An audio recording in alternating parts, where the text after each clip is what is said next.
to measure genetic contributions to personality. This is important. There are 3 ways. You got to get this for the final. There are 3 ways. The first way is to do hereditability studies of twins and adopted individuals.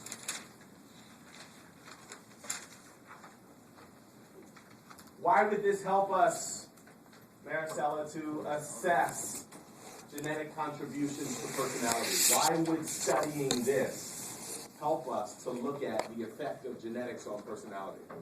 Because you have 2 different subjects, one who are not genetically related and the other who are, so it's only natural that you draw more just conclusion than just have 2 subjects that are the same.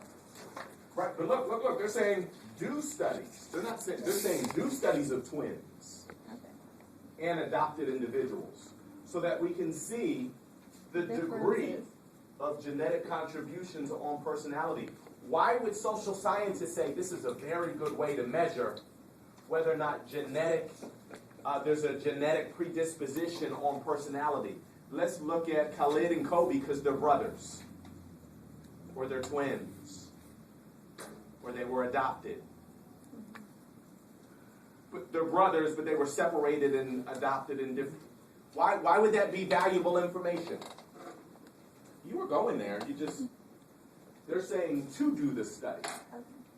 So why do you think this would be a valuable study to look at contributions, genetic contributions to personality?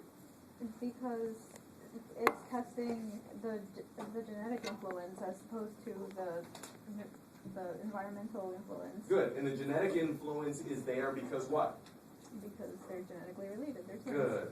Good. They're genetically related, so we're looking at the personality traits and differences of people who are related or not. My sister and I are alike to a degree, and we're very much not alike to a degree. Okay? My sister, I would say, is more like my... Well, I don't know about that. Let me think. I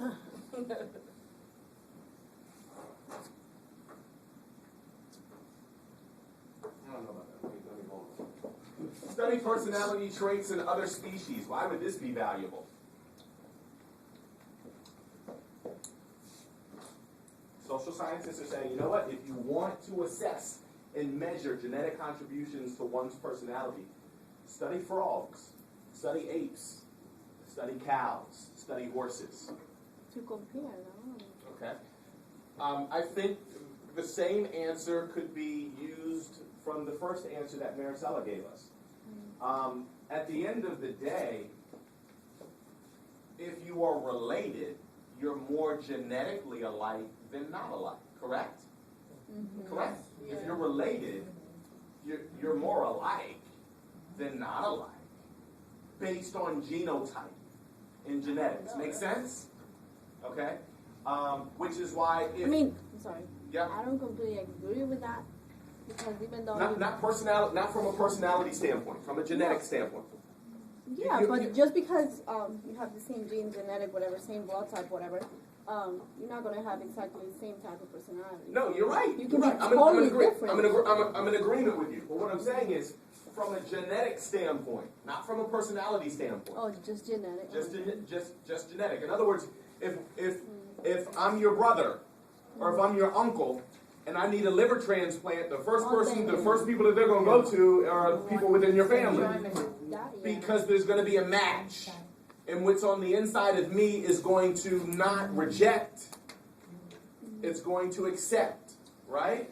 So that's why next of kin and family members are always looked at as the best resources for organ donorship and transplants, because there's a genetic similarity there.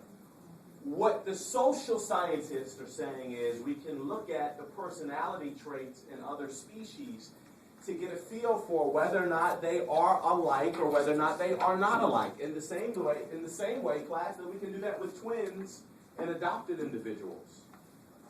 Make sense?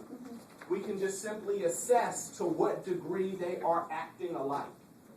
To what degree are they introverted? To what degree are they extroverted? To what degree are they impulsive? To what degree are they conscientious? To what degree are they agreeable? Make sense? Because they are alike in genotype. But what Savannah is saying is it doesn't necessarily mean that they're going to be twins from a personality standpoint. You guys get that? Because do you all know any twins? Do you guys have any twins in your? Are you a twin? Yeah. So share. You like your twin sister or twin brother? Are you all? Actually, what it was, we have night and day, realistically. When I as growing up and whatnot, I was more of a conscientious, and he was more impulsive.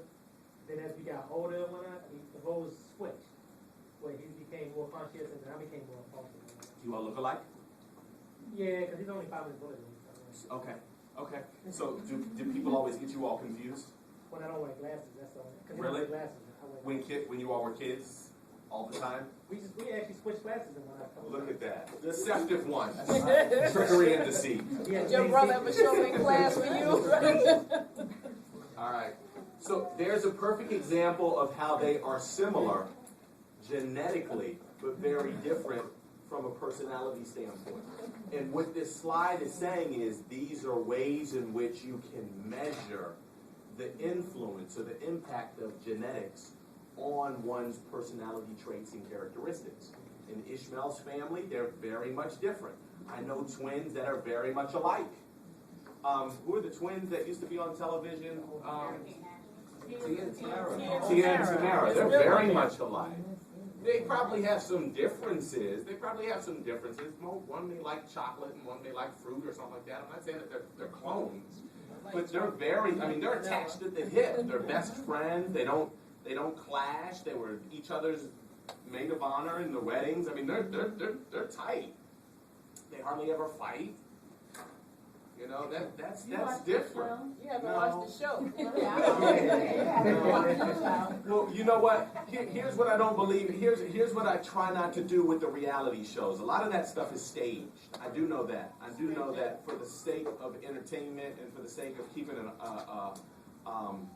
audience, the producers and the directors will conjure up and instigate tensions. Where I was going from more so, and probably it needs to be balanced out with behavioral, because you guys have watched them behaviorally. Where I was going from more so is seeing like 6 or 7 or 8 interviews where they're being interviewed together and they're talking about their personality traits and how well they get along and how much they are like and so on and so forth. Now hear me on this. Hear me on this. This is where we have to be critical thinkers and sociologists. Sometimes the reason why people fight is because they're so much alike. Just because people are fighting doesn't mean that they're not alike. Oftentimes, really what's going on, you all hang out here with me for a little bit. Oftentimes what's really going on in a relationship, romantic, work, peer, when you see 2 people who can't stand each other, oftentimes they are so much alike, that's the reason why they can't stand. So here's the question. Go ahead, Kelly. Me and my brother, I got a twin brother too. Really? Look at all these twins up in the class. Man, we always fight. But we be fighting because we be saying the same thing, but if we say it different. Mm-hmm. Like, so we agree on the same thing, but we get mad on how each other say it. So like that'll cause a fight. Mm-hmm. Watch. Listen. So listen, class, hear me on this. So this is what the clinician therapist hears. Listen. They're both outspoken and they're both sensitive. You guys hear? Did you guys get that? Yes. That's why they fight. Yeah. Because they're both outspoken and they're both sensitive. And so they get on each other's nerves because they are not different. They get on each other's nerves because they're alike. Well, I know these two because I grew up with them since like I think I met them after 6th grade. Crystal, if it gets a little nippy back there, how you all feeling back there? Is it too cold? Okay.